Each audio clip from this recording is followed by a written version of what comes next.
અમરેલી જિલ્લાના રાજુલા તાલુકાના કોટડી ગામે કોંગ્રેસ દ્વારા સ્થાનિક સ્વરાજની તાલુકા અને જિલ્લા પંચાયત ચૂંટણીને લઈ મહત્વપૂર્ણ બેઠક યોજાઈ હતી। આ બેઠકમાં આગેવાનો અને કાર્યકર્તાઓ સાથે ઉમેદવારોની પસંદગી તથા સંગઠનને મજબૂત બનાવવા આગળ ચર્ચા કરવામાં આવી હતી। જિલ્લા કોંગ્રેસ પ્રમુખ પ્રતાપ દુધત અને નેતા પરેશ ધનાનીએ કાર્યકર્તાઓને સંબોધન કરી બીજેપી સરકાર પર આકરા પ્રહારો કર્યા હતા। ગેસ સિલિન્ડરની અછત સહિતના મુદ્દાઓને લઈને સરકારની ટીકા કરવામાં આવી હતી। સાથે જ આવનારી ચૂંટણીમાં કાર્યકર્તાઓએ ઉત્સાહ અને જુસ્સા સાથે કાર્ય કરવાની અપીલ કરવામાં આવી છે।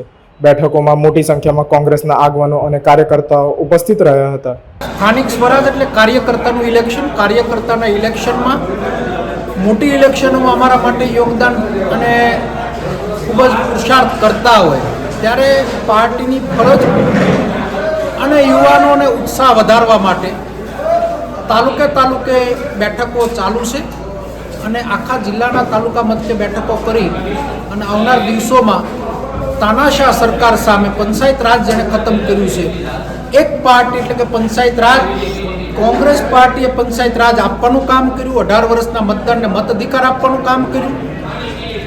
ભારતીય જનતા પાર્ટી મતદારોને મટાડવાનું કામ કર્યું, પંચાયત રાજને ખતમ કરવાનું કામ કર્યું। સ્થાનિક મુદ્દાઓ સાથે ભારતીય જનતા પાર્ટીને ભરી પીવા માટેનો પ્રયત્ન છે। આવા જ વધુ સમાચારો જોવા માટે સબસ્ક્રાઇબ કરો અમારી YouTube ચેનલને અને જોડાયેલા રહો Facebook, Instagram અને Twitter પર।